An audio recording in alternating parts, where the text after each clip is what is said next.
2021 is Victims' Voices Lead the Way. If you have time and data, you can have a look at the page on the internet. It highlights the importance of listening to and learning from the survivors of human trafficking. Before I introduce our speaker for today, I would now like to ask Mr. Carey, the Executive Director of PNDCJE, to give the welcome.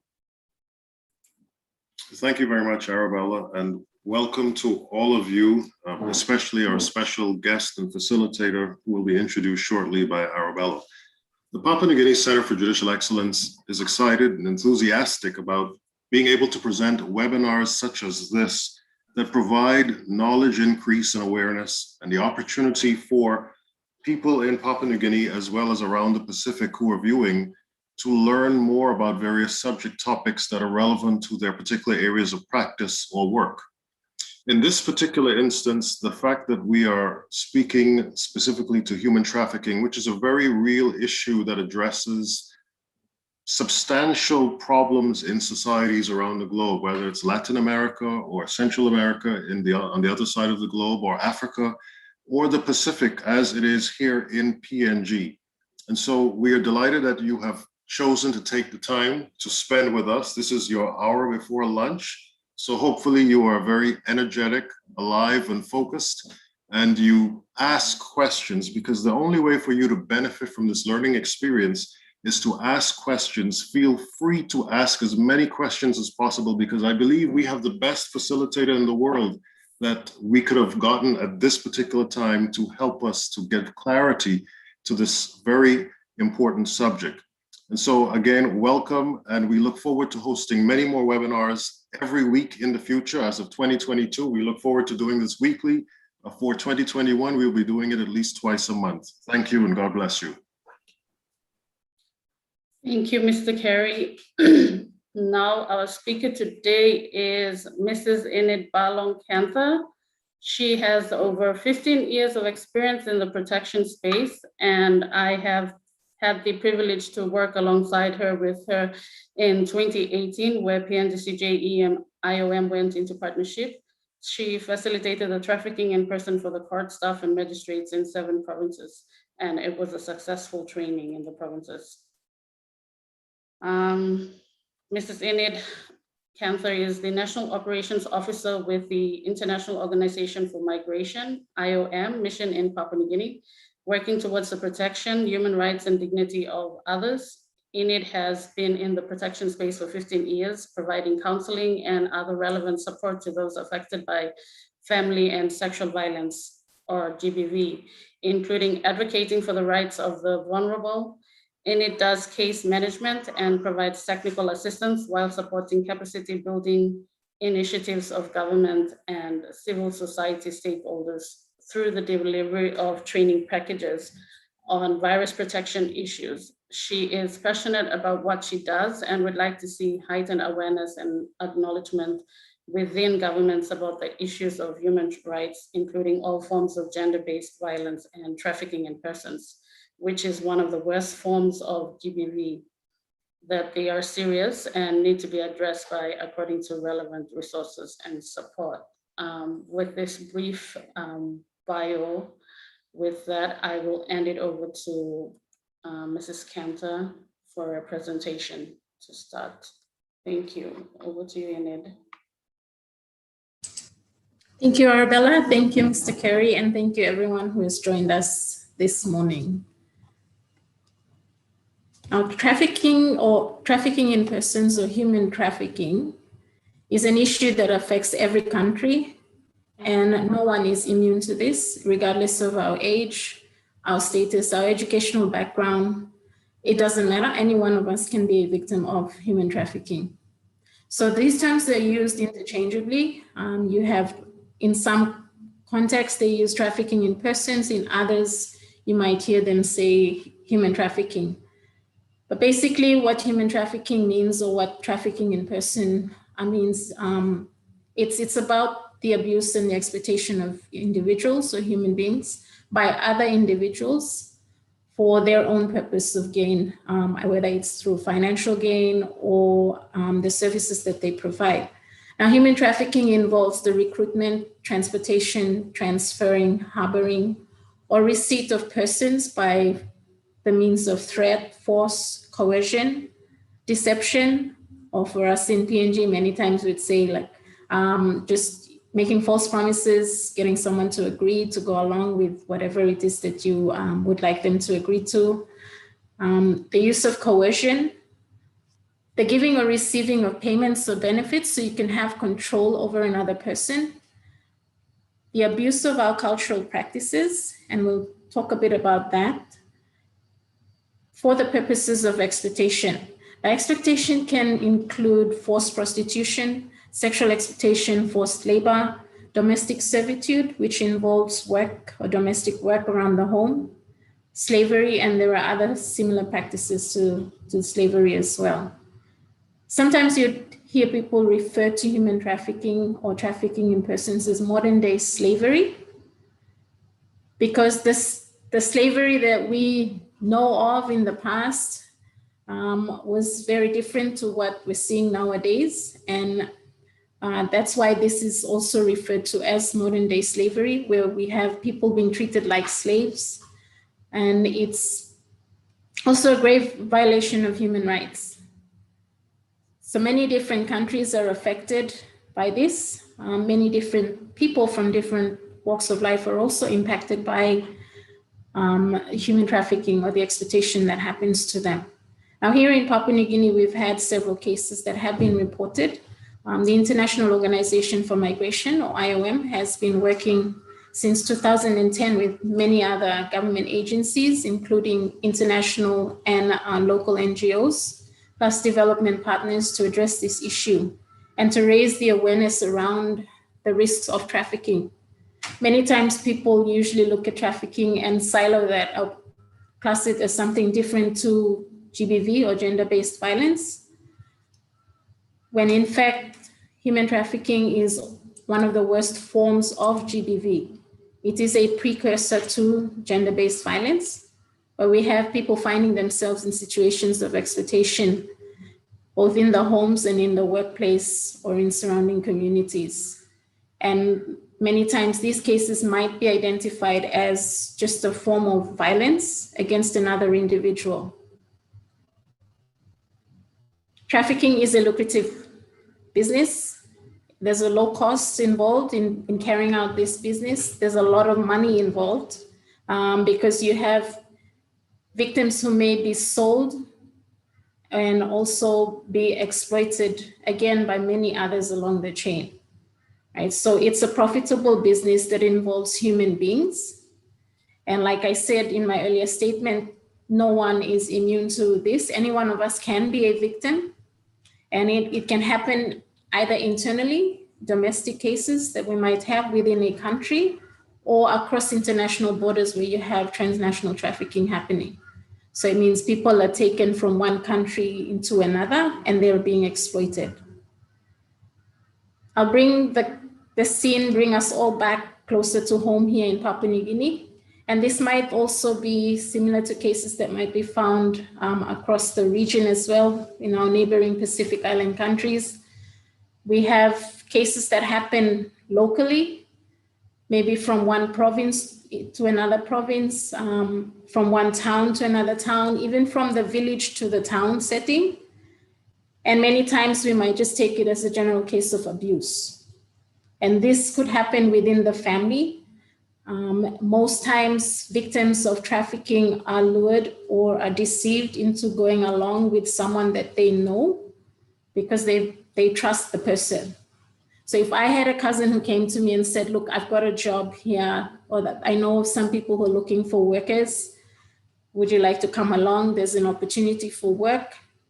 Of course, I trust my cousin and I'd say, yes, I'd go along. You know, why would that person take me and put me in a situation where I'd be abused or exploited? So because I trust this person, I would agree to go along. Now, maybe when I arrive at the place of work, I find out that this is really not what it was that I thought it would be. I might find myself being forced to do extra long hours of work, not being paid for the hours of work that I do.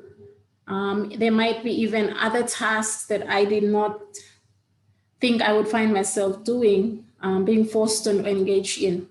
Okay, like providing sexual services maybe to clients if I was working in a hotel or a nightclub, doing other additional tasks that are outside of what I was initially promised or told.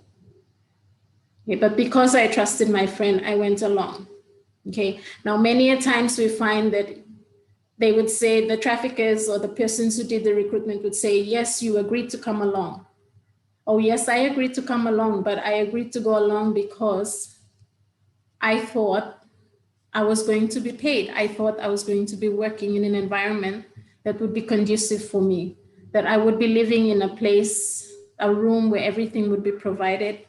Okay, so these are things that also many times people don't consider because we trust the person that has approached us with the opportunity for work or for school, for studies. We also have some families who have fallen victim to this, where parents have paid huge amounts of money for their children to go to do more training and education at different levels institutions, and they find themselves arriving at a school or a place where they say there is a school, and they're not in school. They're being asked to do other things, and money has been lost. But then these children or these young people might not be able to find their way back home, maybe because they don't have an airline ticket, or maybe they've come a long way from home and they're somewhere out there in the middle of nowhere. Okay, so these are some of the examples that we have that are closer to home here in PNG, which are also becoming very common, where we have a lot of institutions just popping up and offering opportunities to our young people who may have not made it into the system and who may have not received an offer to continue their education. We also have those who are there looking for jobs. And so you might have advertisements put up on the shops, on the walls, in public notice boards, even online now, offering job opportunities to young people, and they find themselves in a situation where they're being exploited.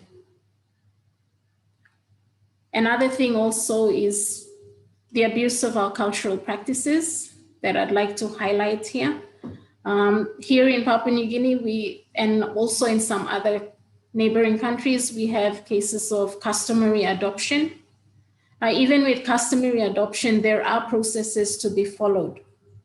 For us, I might have another relative who lives in town, who's maybe working, who's a bit well off than I am, and I'm in the village, and they might offer to take one of my children with them, to put them in school, to give them a good education and a better life. And as a parent, I might agree to sending off my child with this relative. But that's because I believe that they would take care of them and that they would be putting them to school so that they can get somewhere in life. Now, this child may go and find that they're being the ones abused. They're the ones that are being sent to the shops in the evening when the weather is not well. They're doing all the housework. They might be told that there's no money for school fees, so you'll have to wait till next year, right? And because we say that that's customarily recognized, and I've agreed and I've given my child, or basically sent my child off with my relative, custom here would say that we don't have a say of what happens to this child. Now, this is exploitation of the child. So regardless of the fact that I have consented as a parent for my child to go along with another relative to be given a better life, that child is being exploited. So that we have cases of child trafficking. And in child trafficking cases, as long as a child, anyone under the age of 18, has been either recruited, transported, transferred, or harbored for the purpose of exploitation, this is a case of child trafficking. It doesn't matter if they've been deceived. It doesn't matter if the parents have given consent. It doesn't matter if there was threat, if the child said, yes, I want to go along, that is beside the point. So as long as the child has been moved or recruited or harbored for the purpose of exploitation, that's the case of child trafficking. Many a times we mix these cases with normal child abuse cases that might come up. With human trafficking, we need to remember the important thing there is the exploitation of that other individual. Where we have cases for involving adults, anyone over the age of 18, if they have been recruited, transported, transferred, or harbored, right, and they've used the means of threat, force, deception, or coercion, even the abuse of the cultural practices that we might have, for the purpose of exploitation, then we have a case of human trafficking. So with children, it's slightly different. It doesn't matter how they were engaged or brought into this process of trafficking. Okay, as long as they've been taken from one place to another, as long as they've been harbored, but with the intention to be exploited, then we have a case of trafficking. For the adults, we need to be able to determine the means that was used to engage this person in the process. So if they were threatened, if they were coerced, if they were forced, if they were deceived, and then the kind of exploitation that they've been involved in. So we have cases here in PNG and also around the Pacific and in the region, where a majority of the cases, almost 80% of the cases that we have, involve females. And so they say females or women are the most vulnerable of the group. But we've also come to realize that there's more men now and boys that are also victims of trafficking. And you'll find these kind of cases in the mining, in the logging, and in the fishing industry as well, where there's a lot of, there's requirement for men and boys. The demand for labor is there and is quite high. So you'll find a lot of young men and boys who are vulnerable to being trafficked there and being exploited. Here in PNG, we also have cases of young women and girls who are engaged in the retail industry, also in the hotel, the tourism industry, entertainment industry as well. Plus, we also have cases of domestic servitude. I'm not sure if anybody has any questions around domestic servitude here, but just to describe it in more simple terms, it's basically like the housekeeping work that we have people doing at home, right? So we have relatives who come and we'd like them to help clean around the house or take care of the house while we're all at work or school.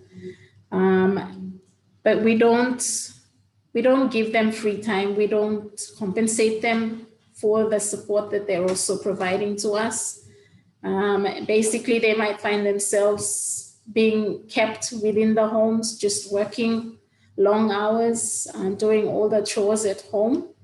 And if they so much as open their mouths to speak and say, oh, I'm being treated like a slave, or I'd like to go home, I don't like it here, the person in charge of the home or those who have brought them in might argue and say, well, when you were in the village or when you were back in your rural community, you did not have a place to sleep like this. You didn't have a roof over your head. You didn't have 3 meals a day. So you give excuses to try to justify the kind of treatment that you're giving them. But this is what we mean by domestic servitude, where we engage them to do much of the work in the home, and we don't give them freedom of movement. Sometimes we have people who are just restricted within the fenced area. They're not allowed to go and say hello to the neighbors or just sit for a chat outside. And these are some of those things that are very common here for us in Papua New Guinea. We might have similar cases in the Pacific. If we have those tuning in from the Pacific, they might be able to share some of the cases that they might have, or examples of cases that they might also have. within their own countries as well and their own settings. I think I can see questions in the chat. Okay. Now, how can we tell that this is a case of trafficking? Okay, so there are many different indicators that people can look out for that might help you to identify a potential victim of trafficking. Okay, so a person may be a victim of trafficking when they are being made to work against their will. Okay, they're unable to leave their place of work or the environment where they are. If they are unfamiliar with local language or the local culture there. So you might have people who are out in a certain community working or living, but they don't speak the language, right? And they don't know much about the local culture. Now, some of these people are very easy to pick out, especially where we have foreign nationals who are here working in certain areas, and they don't speak English, they don't speak the local language. You might have other foreign nationals working also, but you might have one that just stands out from the rest, that's from a completely different place, a country than the others. Okay, so this is also one of the indicators. The person might be forced to work under inhumane conditions. They don't even see the money that they're making if they're working, if they're employed. They might not be receiving their pay. Or if you ask them, they might say, no, I don't get to see what it is that I'm earning. They say that they're sending it to my family. Or they said that they will pay me in lump sum. Okay, and sometimes they may not even see this, right? And then you might have others who might show that they're being controlled, their movements are being controlled. So for example, if we look at a retail shop, you might have someone working in a shop, and even if you try to have a conversation with them, they're so conscious of people around them that they might be looking over their shoulder all the time, checking where their supervisors are. Are they being watched? Is someone, keeping tabs on them? This is an indicator also that they could be a potential victim of trafficking. They might also not have contact with family, especially in situations where we have domestic servitude. People might be locked up behind the fences in those homes, and they are unable to communicate with family or relatives. Or even if you have a family gathering, they're not allowed or given any time out to go and visit. This is also another indicator. There might be also concerns that are raised or by people around them, people that are living nearby, people that are working, that say, oh, we don't see anyone who comes out of that house. Like, they're not allowed out, but we see they're always inside, they're always working. Even if we try to talk to them, like, they get into trouble, they get scolded. There's always someone there keeping an eye on them or someone reporting what they're doing. Now, these are some of the indicators that someone might be a victim of trafficking. So in our conversations with people, in our contact and interactions with those in our workplace, in our communities, at home, these are some of the things that we can look out for.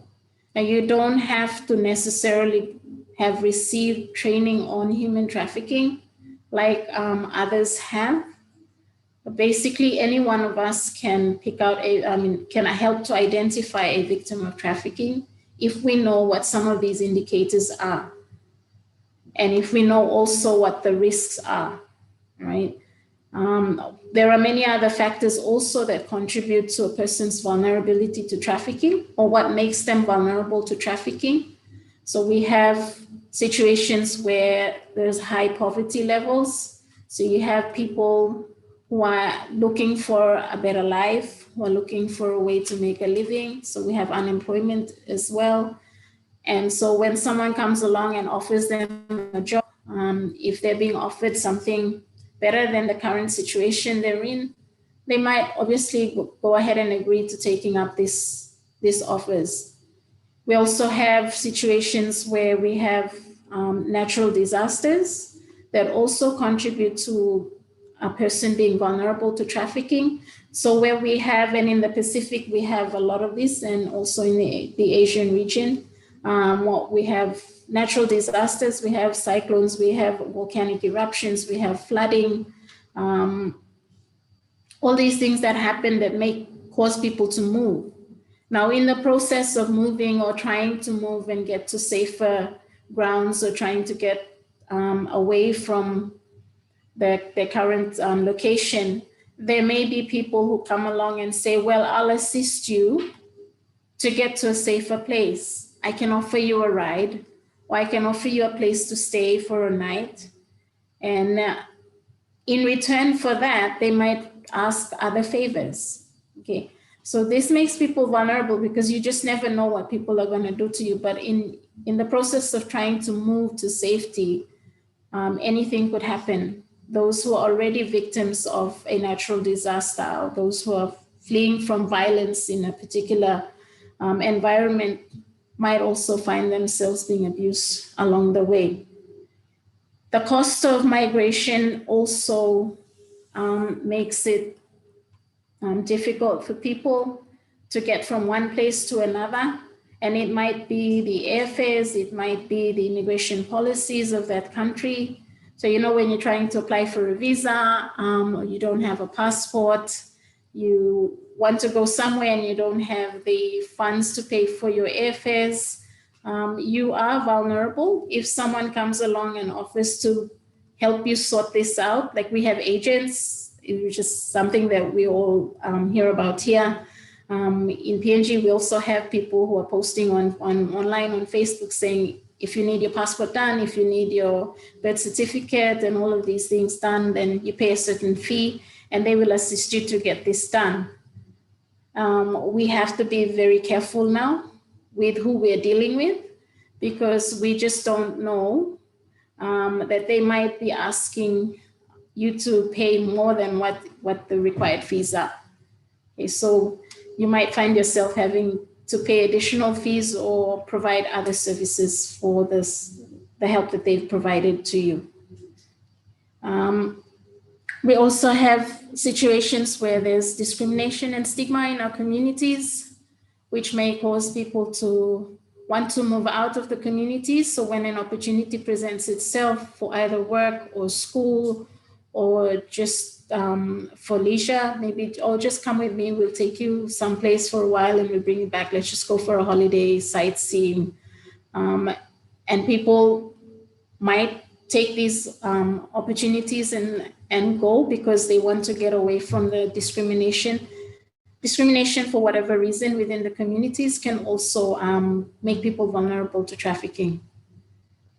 And we, at this time as well, we have where we're approaching the examination times for our year 10s and 12s here in the country. This is a time where our young people are highly vulnerable as well as they finish from school. We have notices that might go up.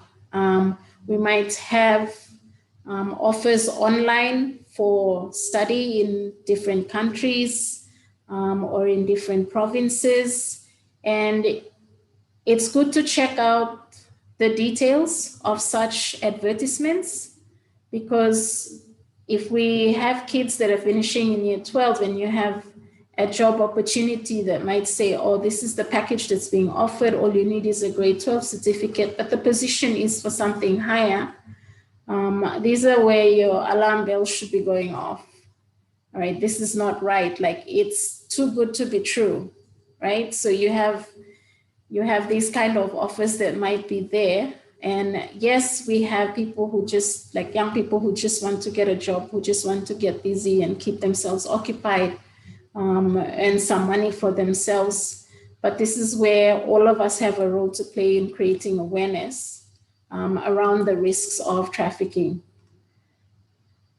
So basically, when people engage people in this process of trafficking or try to get them to do work for them, is this so that they benefit from the exploitation of another individual, right? So you can either benefit through the labor that they're providing.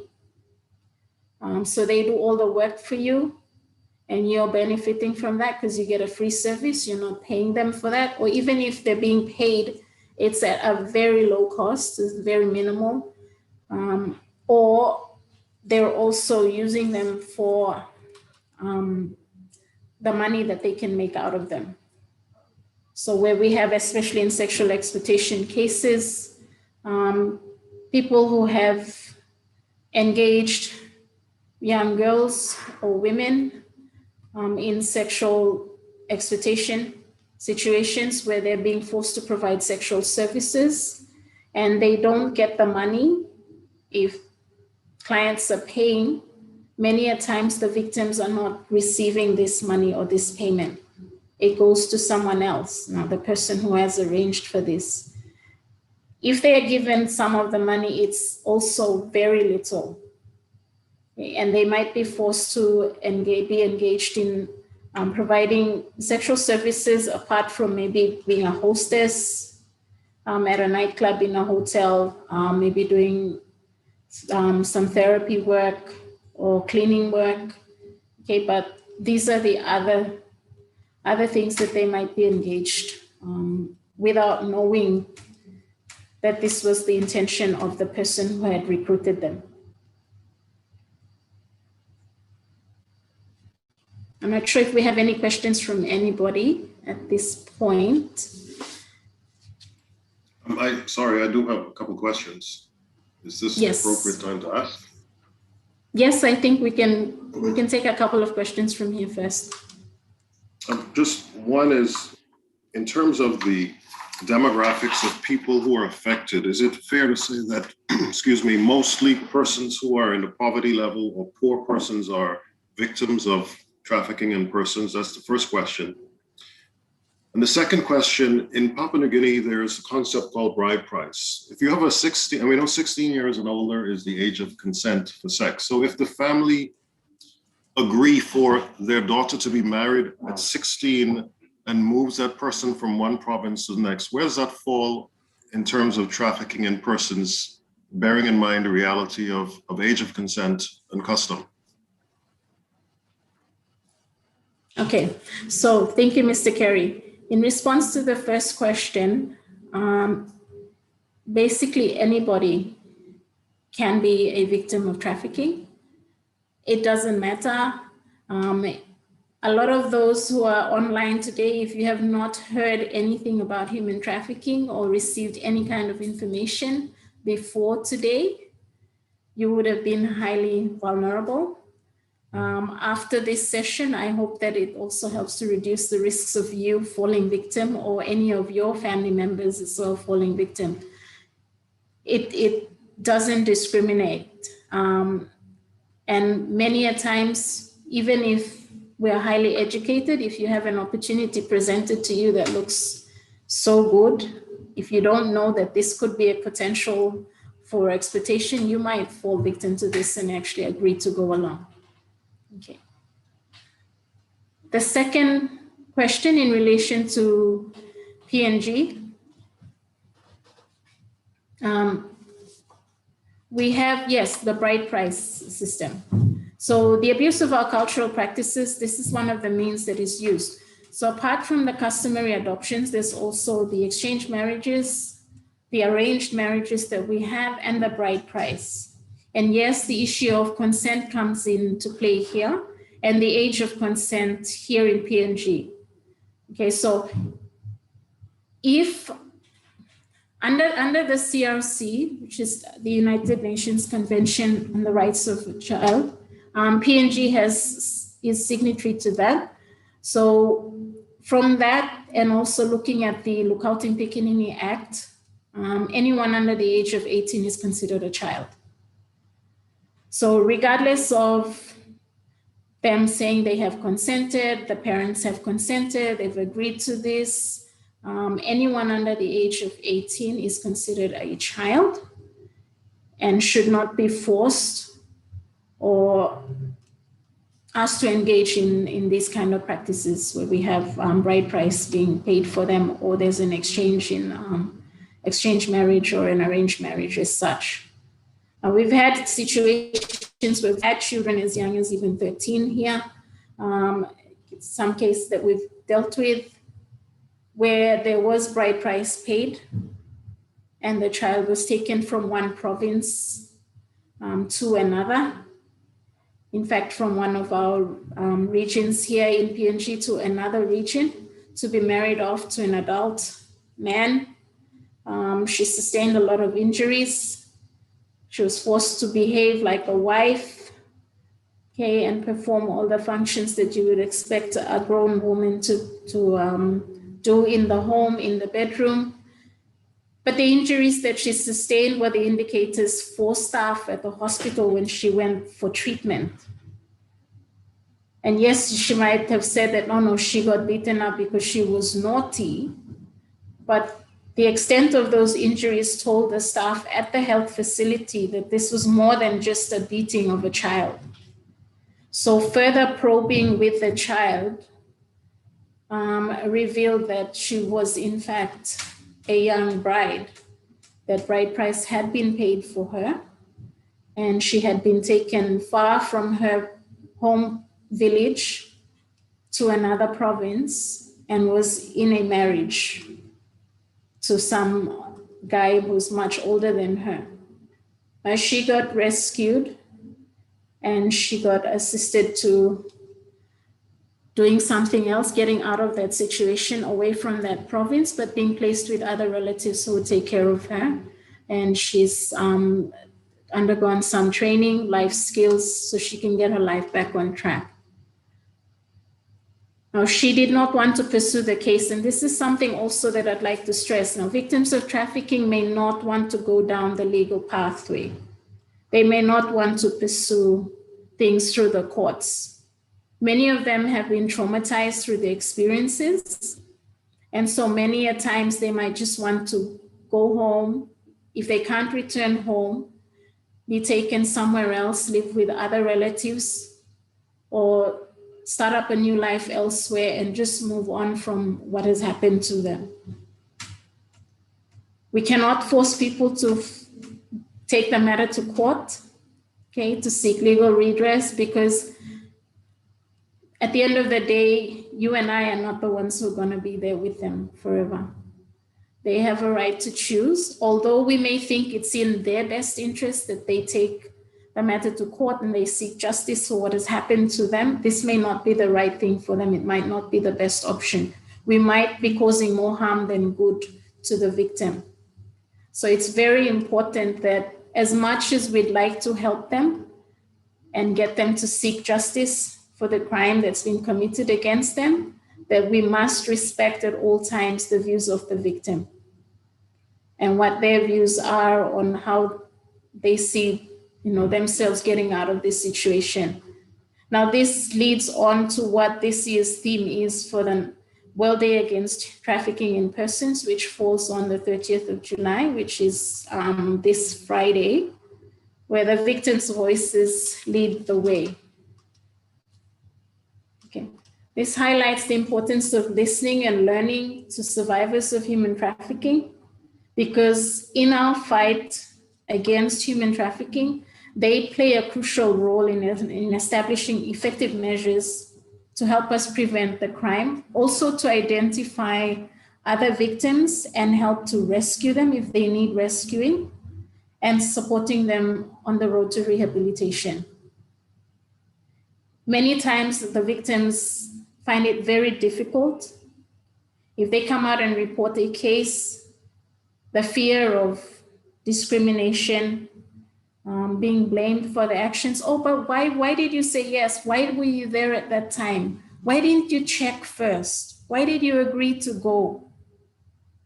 And a lot of times we judge them and we make these comments, or even without speaking, maybe our facial expressions, maybe the way that our body language towards them.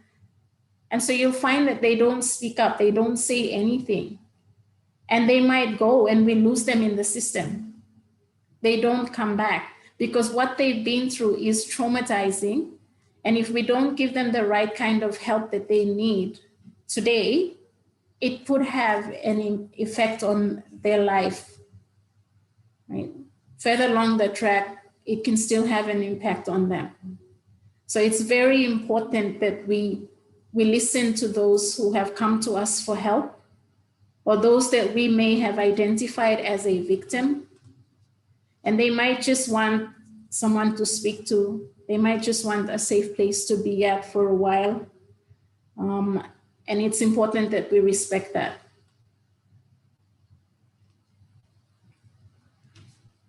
Here in PNG, we've got a legislation, the Criminal Code Amendment Act 2013, that criminalizes trafficking in persons and also people smuggling. And so we have a law in place.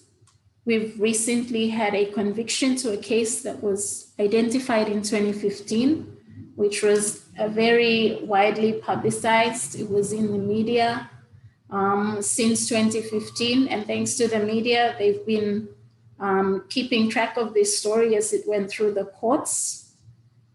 So a lot of you here in PNG may have heard of it, maybe those abroad who have read online. Okay, so that case has now come through. We've had a conviction, and this was a local trafficking case, okay, of young girls in a village who were deceived by a local businessman and found themselves being taken from one province to another where they were being exploited. And so that amendment to the criminal code was put to the test with this case, and we had a conviction recently for this case identified in 2015. Now, this in itself also highlights some of the challenges that victims face because of the time that it takes going through the courts and getting through the investigation process. Along the way, people just want to move on with their lives, and yet they're going to be required to give their statements and retell their story in court. Okay, so we have the legislation. We also have a national action plan, and we also have standard operating procedures that provide a guideline for those who identify victims of trafficking, what you do with them after that, and the rest of the process until they've been either returned or reintegrated in the communities. I think I'm going to stop here because I'm conscious that we have about 15 minutes left, and I will leave that open for any questions that might come through or any discussions from anybody online.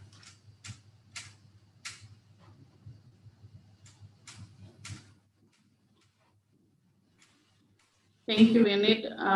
Everyone, now is the time to ask questions. This is the only time that you can get a good feedback from our presenter. So if you have any questions, you can send it through chat. If you're alone in your office and you just want to speak up, please unmute yourself and you can speak.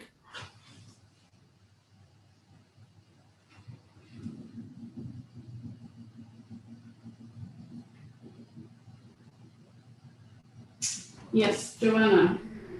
I just have a question. I mean, we're talking about human trafficking in terms of physical labor, sexual exploitation, but does that also cover, to a certain extent, emotional abuse?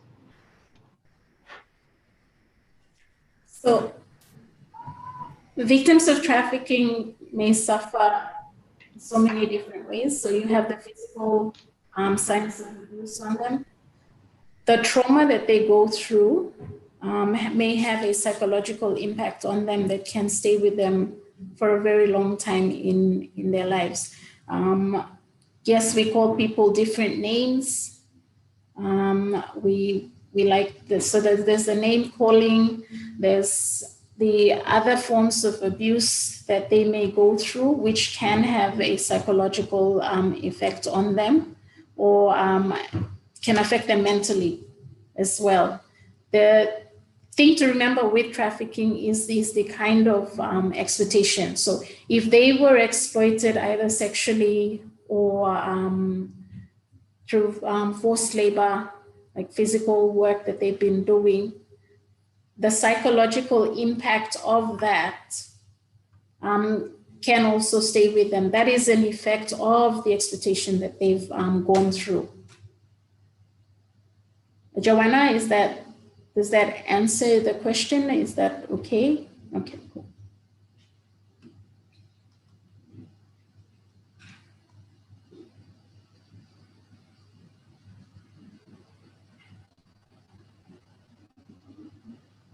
Any other questions? Can anyone think of situations where you're at, back in your home or in the village, some of our cultural practices that you think might contribute to the exploitation of another person?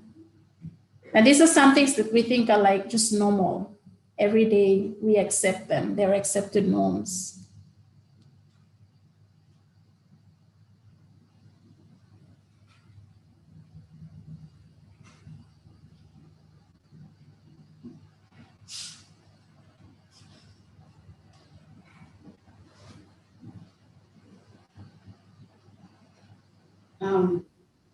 Let's have one question here. Are there any statistics on how many persons in PNG are experiencing being trafficked persons? Yeah. Okay, so we have a very good question on data. Data is very difficult. It's an important part to a lot of the work that we do, but it's also something that many people, many organizations also are challenged with. Here in Papua New Guinea, we don't have a database as being kept by a central organization in a central location. On stats that we have cases of trafficking, what we would have are cases that have been reported to us as an organization. And over the years, since 2010, since IOM began working in this space on addressing cases of trafficking with the projects that we've had here, we've seen less than 50 cases come through. So it doesn't mean that trafficking is not happening here in PNG. It highlights the fact that many people don't know that this is a case of trafficking, and there is a need for more awareness on the issue. Because as people get more information on this, then we might have more cases being reported. Now, the cases that have come through may have been cases where we've had like a group. So you have one case identified, but there are several different victims in the case. And there are some cases where it just involves like one individual. So we've had both domestic and international cases that have come through. And some of them have gone down the legal pathway. There are others, many others who just wanted to go home and who just wanted to move on with their lives. So we don't have a central database system here in the country. There are different agencies that may collect data for their own purposes. And so it's up to them who they share this data with, but we don't collect this information. As an organization for IOM, the information that we collect is to help us look at determining the kind of assistance that may be given to victims.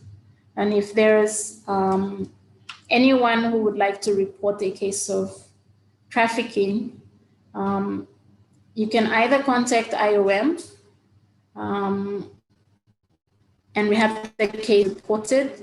There is a trafficking hotline, but we've had some issues with that line for the last, it's almost 2 months now. We're trying to get that rectified with Digicel. Alternatively, you can call 715-08,000, 715-08,000, which is the one-stop counseling hotline number to report a case of trafficking or a suspected case, and then they can refer the matter to IOM or other agencies like PNG Immigration, you have Customs, you have the Department for Justice, even CJE here that cases can be reported to, and then these cases can then be referred to the relevant agencies for the support that may be required. So there is a National Anti-Human Trafficking Committee here in Papua New Guinea that is chaired by the Department of Justice and Attorney General, meant to be meeting every quarter. And this committee is basically made up of frontline government agencies, like law enforcement, like the police, immigration, customs, fishery, forestry. You have community development as well, who sits on the committee, plus other NGOs, local NGOs, who also work on trafficking cases, who provide assistance to them as well. This committee then would look at what happens with the case and how support can be provided, which agencies should be involved. But the number to call is 7150-8000. Otherwise, staff can get in touch with Arabella here at the PNG CDE, and she knows how to reach out to us for the necessary support that may be required. Thank you. And if we have Barbara, you had your hand up for a question.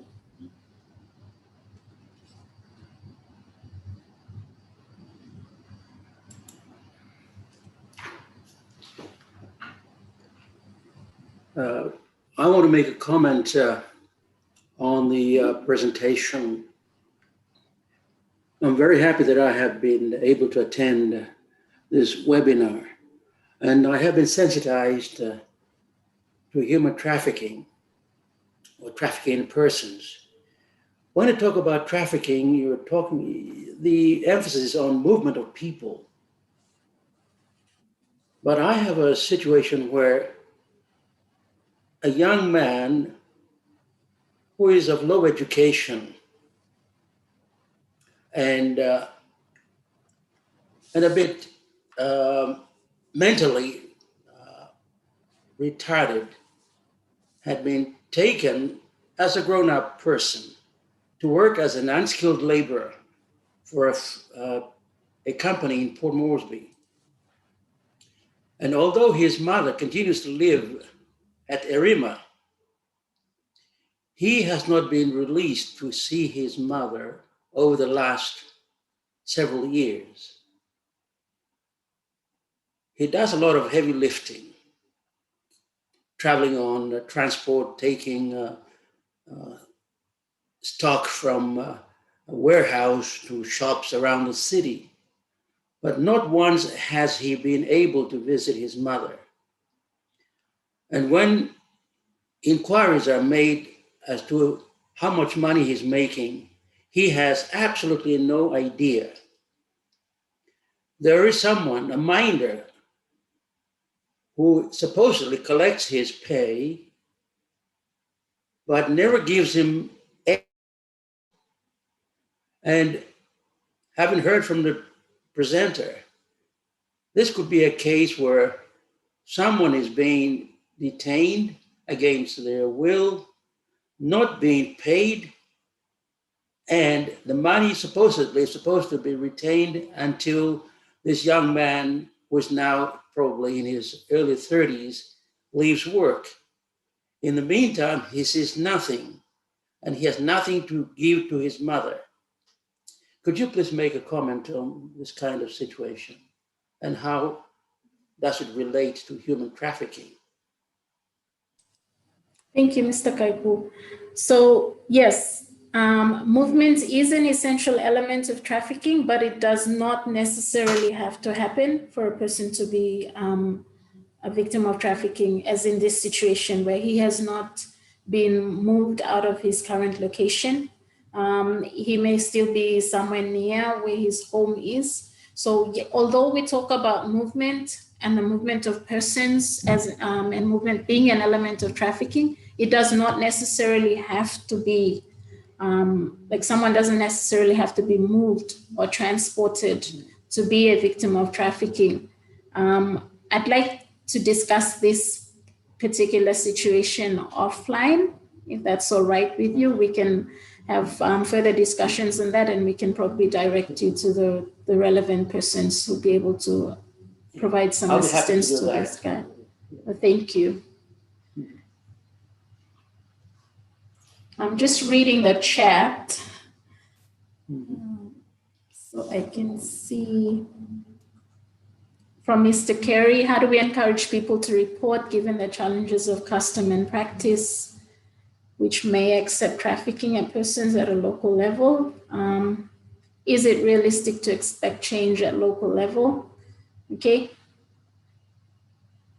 As much as you and I would like many people to come out and report trafficking and a lot of the other crimes that are happening, I have to be honest that many people don't trust the system. And this is something that we need to do to change. We need to get people to come out and report instances of trafficking. The challenge that we have is that as people come out and report these cases or their situations, we don't have many services that are able to respond to the kind of situations that they find themselves in. Okay, so there is a lack of resources for services that are currently already being challenged and are faced with responding to cases of trafficking and GBV and other situations.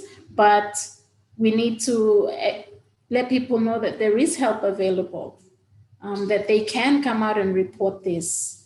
And it's up to you and I now to also see what we can do within our communities at that level to say this is a crime and it should stop. And what do we do as a community? We cannot wait for the government to come in and say, yes, we're going to provide this and we're going to provide that. What can you and I do as individuals in our own homes and in our communities to try to put a stop to this and to also help those who find themselves in situations like this? So the awareness starts within our homes. And apart from just doing awareness, we need to be able to work with those in the communities, the churches that we have as well. Let's get them involved. Okay, so if we find that we have a victim or someone that's going through a situation like this, what can we do? How do we take them out of that environment? What kind of support can we provide for them? Do they need food?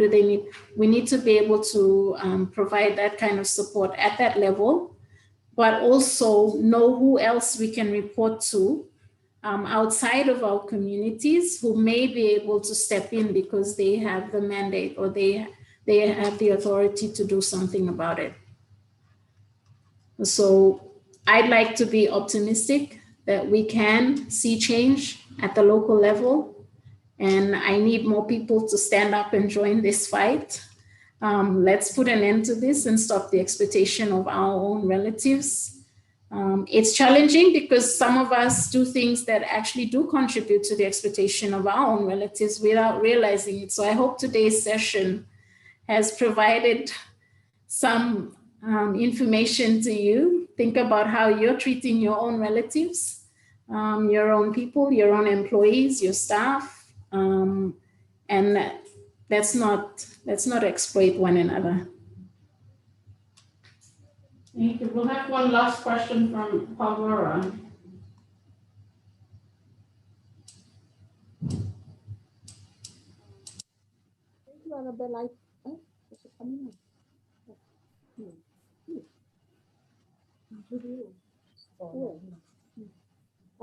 Actually, she has answered my question, so that's all right. Oh, okay. Thank you.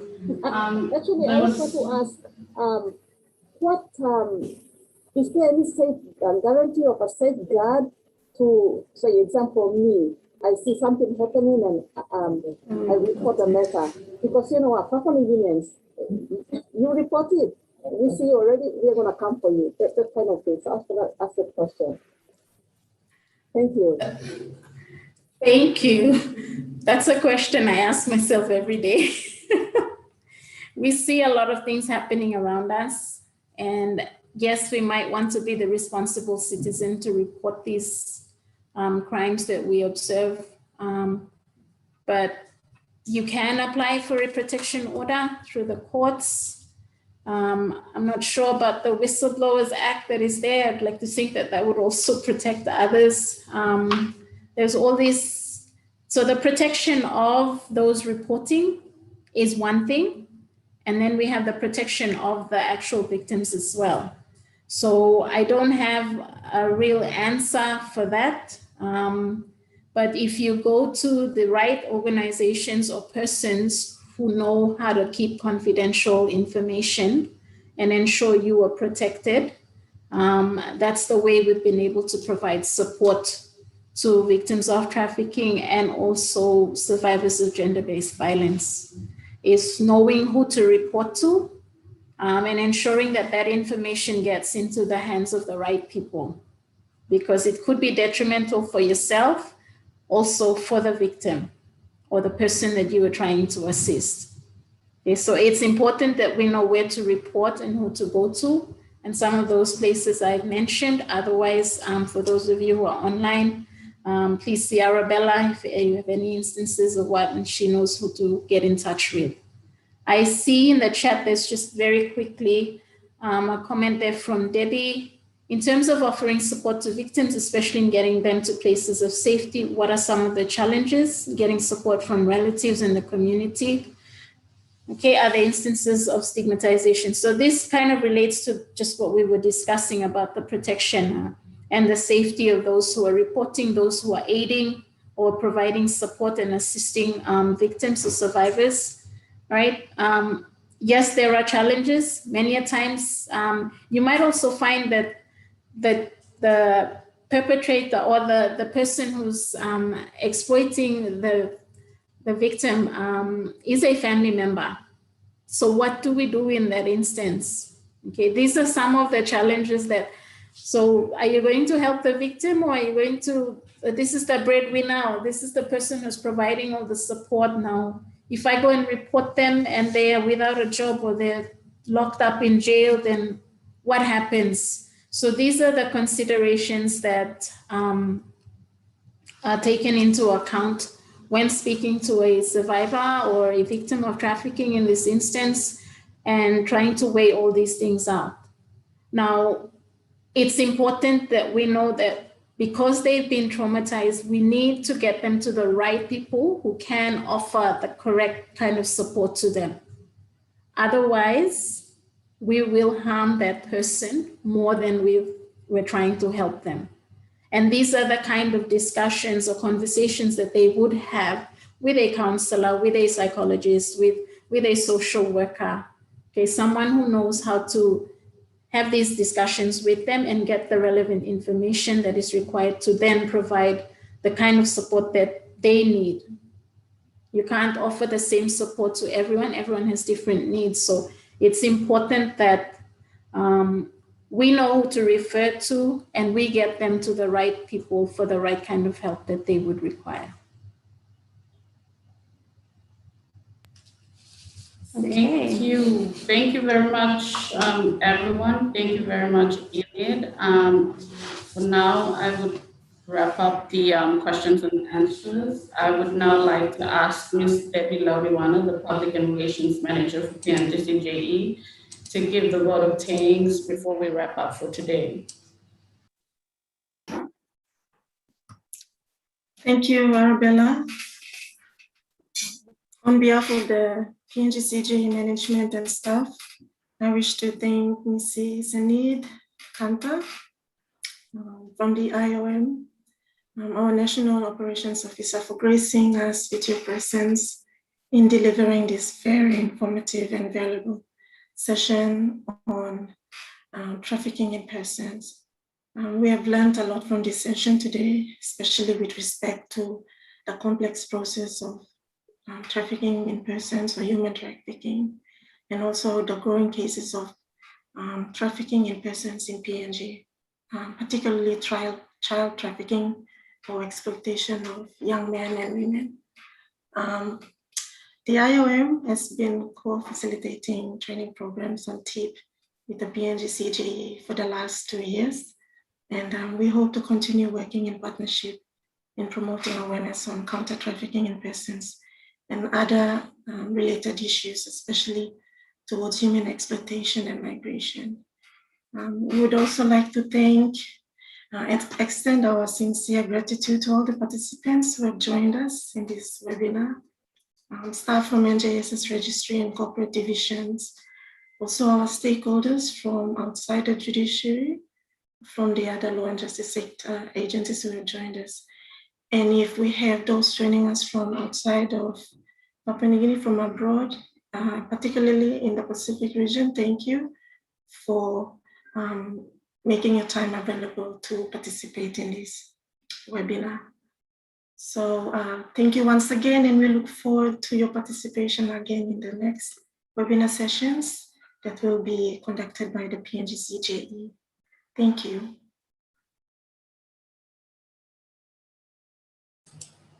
Thank you, everyone. Thank you.